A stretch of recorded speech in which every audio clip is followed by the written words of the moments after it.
Welcome to Renewing the Renaissance in the Beginner's School. My name is Kent Kidwell, and I'm going to be going through with showing 4 different videos. We're going to be doing the different elements of the human face: the nose, the eyes, the mouth, and the ears. And the idea behind this is that we're going to take and teach you these different elements of the face, and then so that we can take those elements and then produce a full-size face and then also a bust. So this is just a way of teaching you the small nuances that are involved in these different elements that add so much character to the human face and the head. And by doing so, you'll be able to have some understanding and knowledge of these elements when you start putting those other sculptures together. Right now I've got with me a ball of clay that I've rolled, and this is a plastiline clay. It's an oil-based clay that's really common amongst sculptors. This is called classic clay, but there's others that you can use as well that are just as good, like aroma clay, aroma plastilina, or Chavant clay, and there's several others besides this, but this is the one I've chosen for today because it's a fairly soft clay that we can get onto this board easily, and I can get through this little lesson quickly. And I'm also going to be going through some little facts about the nose, so you have something you take from this more than just sculpting a nose, but some little bits of information. So right now I'm just going to shape out the nose, and then I'm going to push it on there. I'm going to be adding a little bit of the forehead to the piece. It's a little bit of either eye socket region, and then the nose is going to be the main focal point. And I'm doing that because those elements kind of change the shape of the nose, and they give a nice foundation for what it is we're trying to do here. So I'm going to stick this on here real fast. And I've added a little bit of extra clay to this because it's probably going to be more like 2 times life size, and the reason I've done that is just so you can see clearly the details that I'm trying to show you, and that the nose isn't as simple as people might think. There's little things that you learn when you're sculpting a nose that are really important. As a sculptor, you recognize that add that little element of realism to the sculptures. So I want to make sure that I transfer that over to you guys as you're learning these steps and learning the anatomy, so that it'll have impact in your final sculptures. So right now, all I'm trying to do is just build the general form of the nose, and making sure that I'm adding these the deeper parts into the eye sockets region, and then again the forehead bone that coincides with the bridge of the nose here. So slowly we'll start to see this come together, and it'll actually start to look like a human nose.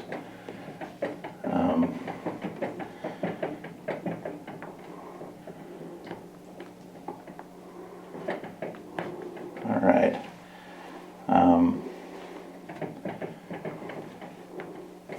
Some interesting facts about the nose is, well, some of the things that I've learned about the nose are that the recognition of smell, your nose can actually remember emotions with different odors that you might smell, something from your past or foods or whatever, and those things can generate memories. Kind of fascinating about the power of that. But another thing as well is that the nose actually, you don't actually smell with your nose, you smell with your brain.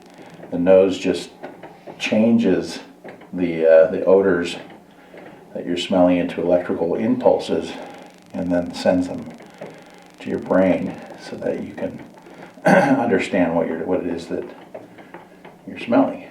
So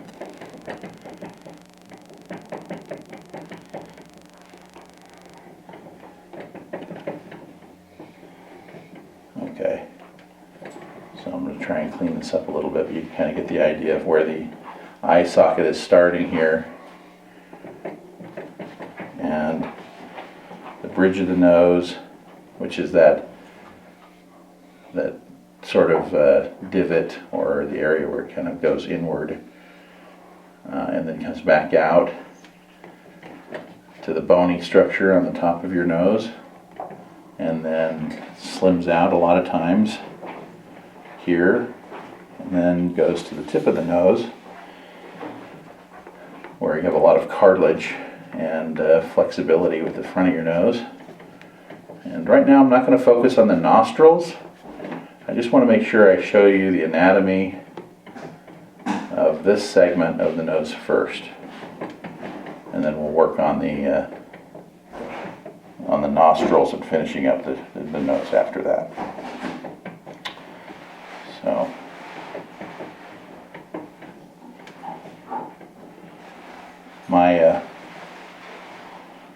just to kind of illustrate how powerful that sense of smell is, my wife still can't eat Little Caesar's pizza from our first baby, which was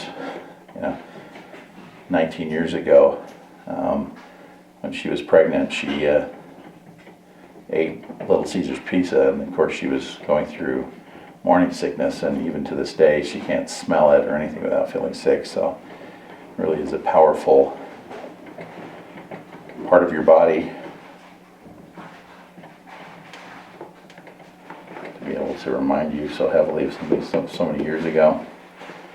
Alright, so there we have it. And I'll shape the tip of the nose a little bit better with my tool and explain the cartilage and stuff going on there. But right now I'm going to quickly just show you what's going on underneath the skin. Now just try and picture this, because the nose is fairly close to the surface, or the bone and the cartilage and stuff. It's easier to do this with the nose. But you have the forehead bone comes down like this, and then basically gets kind of welded with these kind of, you might see those if you ever see a skull, these kind of lines. Those are weld points of one bone into another, and that's what you'll see right there. So that's the forehead bone. And then, let me take this out.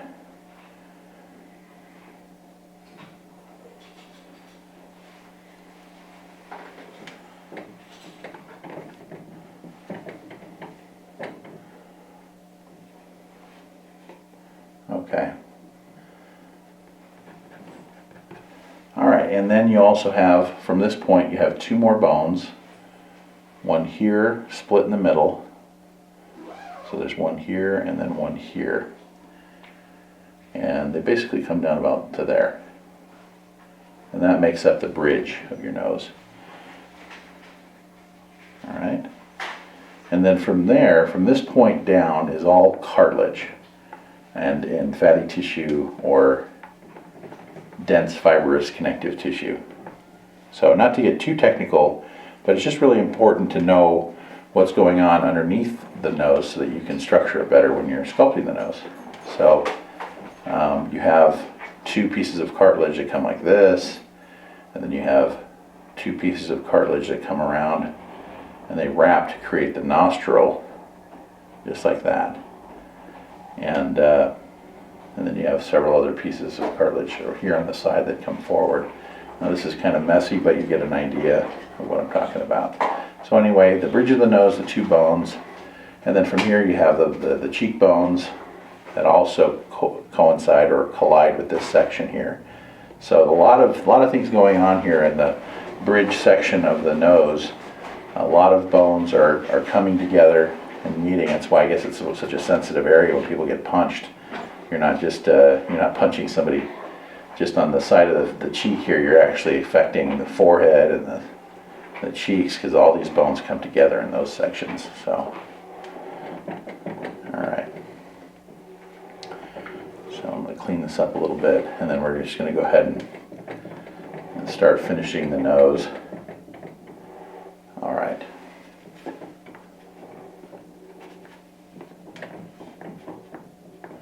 This little tip here is called the apex of the nose.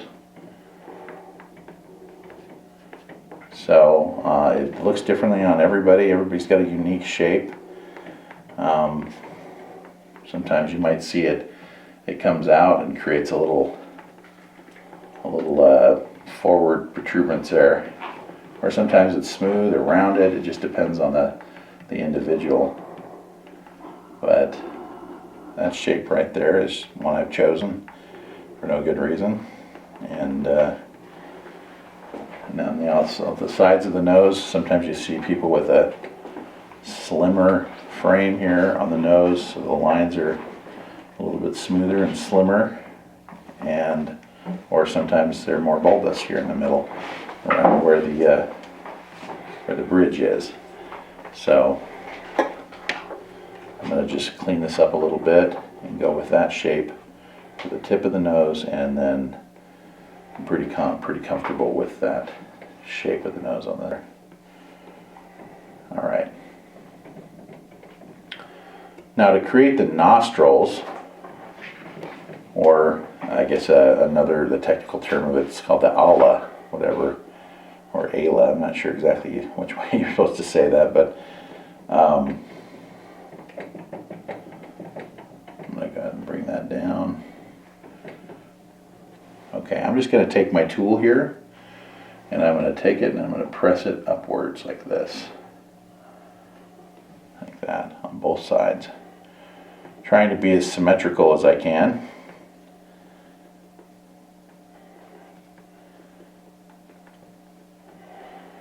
And cleaning up my mess a little bit.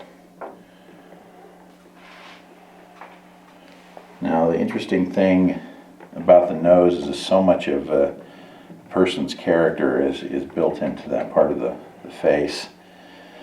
So as you're sculpting, just if you're trying to duplicate somebody's look, or you're just sculpting in general, how wide you make it, the nose plays into a lot of the other measurements on the face. So right now it's looking a little bit too wide for me, so I'm going to go ahead and bring those nostrils in a little bit.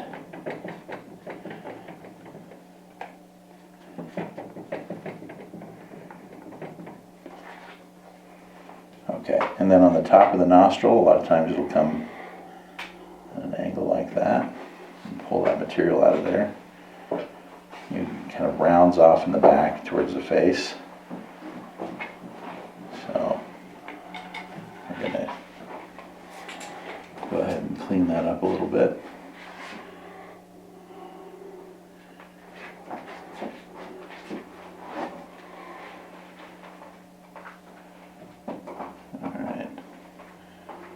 Do the same thing on the other side. Just taking that material out of there, creating that nice rounded form in the back of the nose towards the face.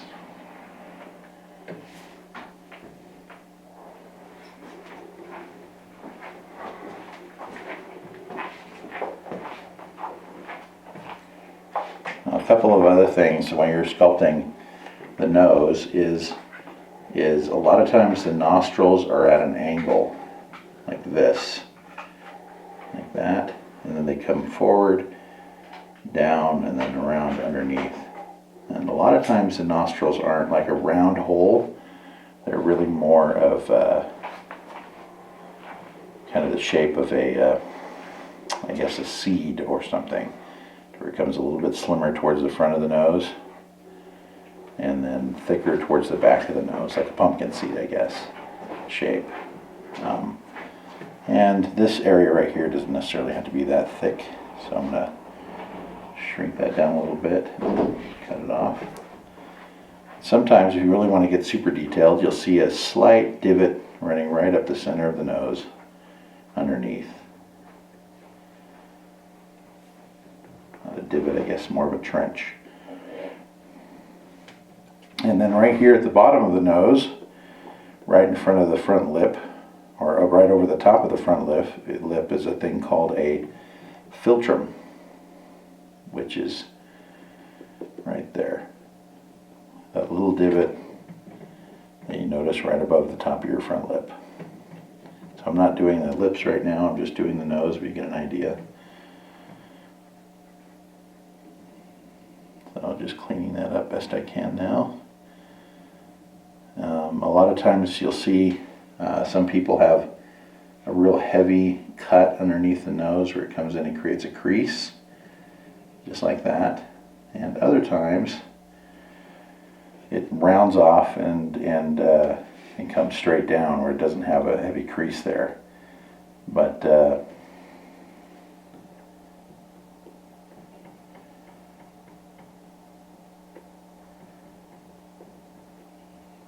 we go.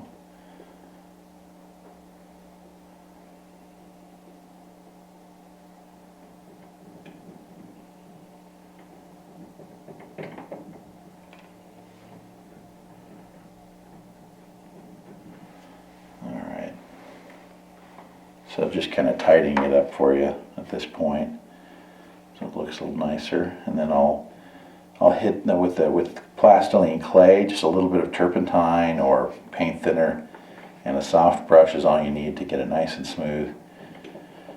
So I'll demonstrate that in a second. Looks like this nose is actually closer to life size, so I'm pretty happy with that. Pulling it down a little bit, it seems to be angled up a little bit too much.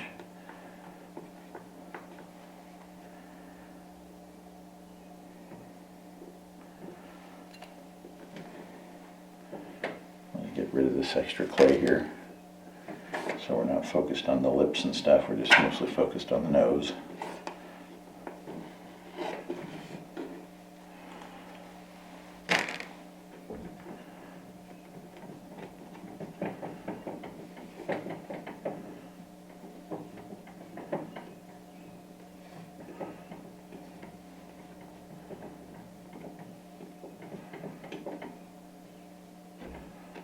Now on I consider this part of the nose because it starts with the nose, is this line right here. And this gets deeper with age.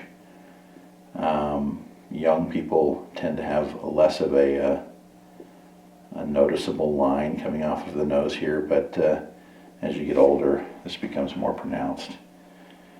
So I'm going to add it a little bit here so you can see that line. It comes up over the top of the nostril. Let's smooth that out a little bit.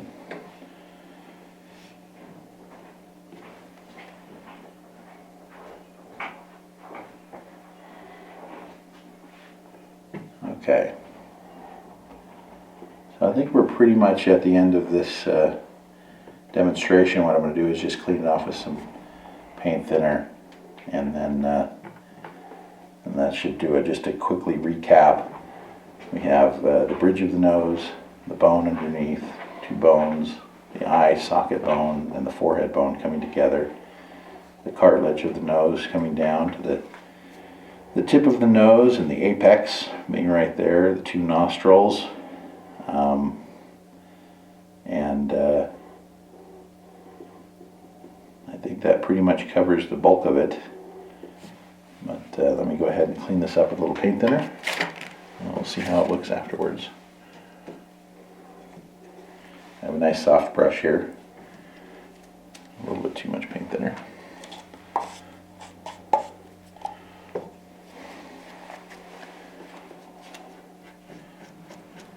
What this does is basically take off a little teeny thin layer of clay and leaving a nice surface underneath. So if you really want to make it nice and smooth, just keep on using your brush until you have a nice surface. But